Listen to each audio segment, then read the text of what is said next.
Baik, bismillahirrahmanirrahim. Assalamualaikum warahmatullahi wabarakatuh. Saya di sini akan melanjutkan pembahasan materi kami yang mengenai tentang metode qiraah, yang dimana pemateri sebelumnya membahas mengenai tentang latar belakang metode qiraah, pengertian metode qiraah, dan tujuan dari metode qiraah itu sendiri. Baiklah, di sini saya akan membahas tentang isi buku dari metode qiraah, kartu kontrol yang ada di metode qiraah, dan kelebihan dan kekurangan metode qiraah itu sendiri. Baiklah, yang pertama adalah isi buku metode qiraah. Baiklah, jadi buku qiraah ini hanya memiliki satu jilid buku. Namun di dalam buku qiraah ini itu memiliki 15 kunci. Namun di sini saya mungkin hanya menjelaskan hanya beberapa kunci saja, karena jika mungkin dibahas seluruhnya itu sangat banyak. Jadi saya selaku pemateri kedua di sini akan membahas beberapa kunci saja di dalam metode qiraah itu sendiri. Jadi adapun teman-teman jika ingin mengetahui seluruh kunci-kunci yang ada di metode qiraah itu sendiri, ataukah ingin mengajarkan kepada adik-adiknya atau kepada teman-temannya metode ini, itu tidak sembarangan. Jadi metode ini itu bisa diajarkan ketika teman-teman itu mengikuti yang namanya pelatihan dari metode qiraah itu sendiri, yang dimana guru ini tidak bisa mengajarkan kepada murid-muridnya ketika ia juga belum memiliki yang namanya sertifikat. Nah, untuk mendapatkan sertifikat daripada metode qiraah ini, yaitu harus mengikuti pelatihannya terlebih dahulu. Adapun di kunci pertama dalam metode qiraah ini itu sendiri, yaitu murid diajarkan terlebih dahulu yang namanya penguasaan huruf hijaiyah. Jadi guru terlebih dahulu memahamkan kepada murid-muridnya itu harokat, yang dimana harokat ada 3, yaitu harokat dhammah, harokat kasrah, harokat fathah. Jadi sebelum mengajarkan kepada murid-muridnya, guru itu terlebih dahulu mengajarkan atau memahamkan kepada muridnya huruf-huruf harokat. Nah, ketika muridnya sudah paham, maka guru membacanya dulu, baru murid-muridnya itu mengikutinya. Contoh di kunci pertama ini itu ada gambar api. Jadi guru mengatakan api a, balon ba, tangan ta, salju ta, jagung ja, dan seterusnya. Nah, barulah murid mengikutinya. Dan adapun di kunci kedua, murid ini tuh diajarkan oleh gurunya itu harokat kasroh dan harokat dhammah,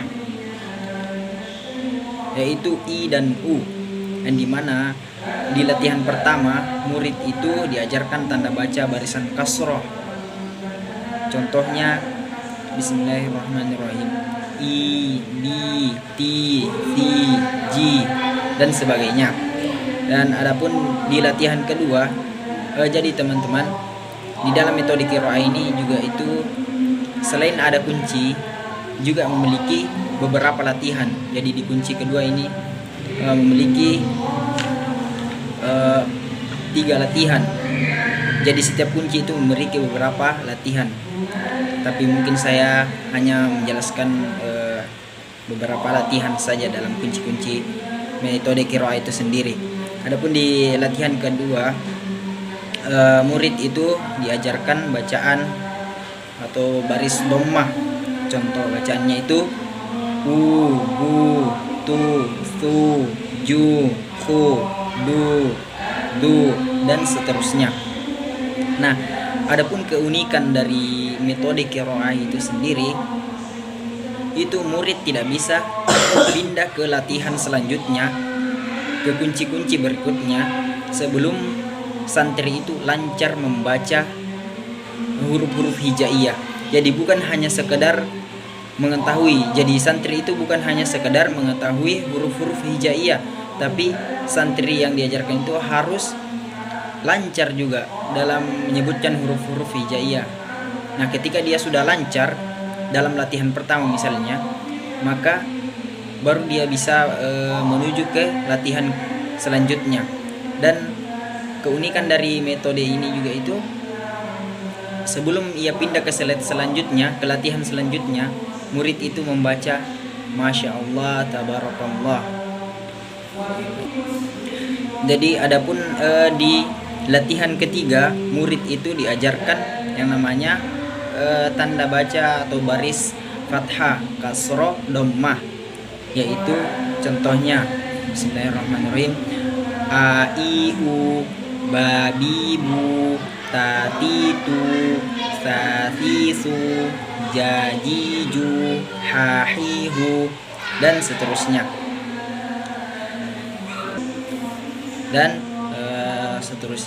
Adapun di kunci ketiga, santri itu diajarkan yang namanya huruf bersambung. Adapun contohnya itu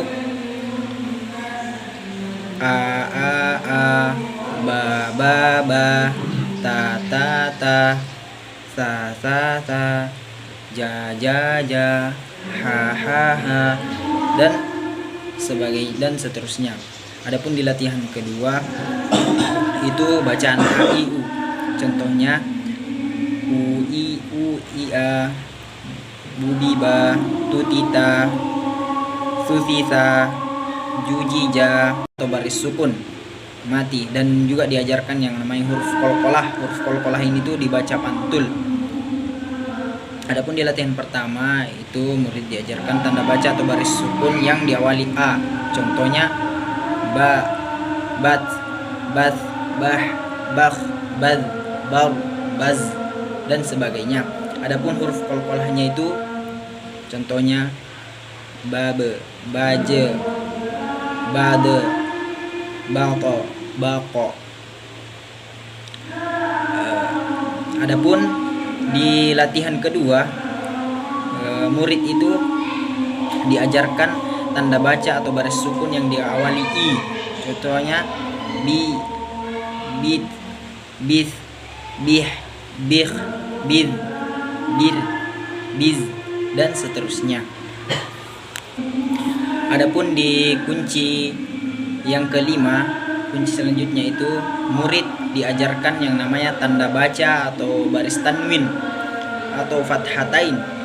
Nah, di sini contohnya itu Bismillahirrahmanirrahim, an, ban, tan, san, jan, han, khon, dan, zan, ron, dan sebagainya. Baik, mungkin itu saja yang dapat saya sampaikan mengenai tentang isi buku metode qiraah. Selanjutnya itu saya akan membahas mengenai tentang kartu kontrol dari metode qiraah. Adapun kegunaan dari kartu kontrol metode qiraah itu sendiri, yaitu untuk mengetahui tingkat bacaan santri. Jadi di dalam kartu kontrol metode qiraah itu memiliki kolom. Jadi kolom pertama itu ada namanya pelajaran. Jadi maksudnya di pelajaran adalah pelajaran mana yang sudah dibaca oleh santri, pelajaran atau halaman berapa yang sudah dibaca oleh santri. Di situ tertulis di bawahnya, di bawahnya tertulis di dalam kartu kontrol itu sendiri itu ada halaman 1, halaman 2, halaman 3. Jadi H itu halaman, adapun L itu latihan 1, latihan 2, latihan 3, dan seterusnya. Adapun yang selanjutnya itu di kolom selanjutnya ada namanya banyak bacaan. Maksudnya banyak bacaan adalah sudah berapa kali atau sudah berapa banyak santri mengulangi bacaannya. Jadi di situ tertulis kotak 1, kotak 2 sampai kotak 20. Jadi jika santri itu mengulangi bacaannya 1 kali, maka santri akan menggaris miring dalam kotak itu 1 kali.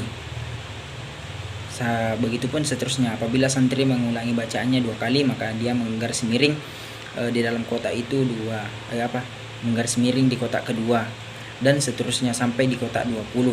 Apabila sudah sampai ke kotak 20, maka santri akan diuji apakah dia sudah lancar membaca huruf hijaiyah itu sendiri ataukah di halamannya.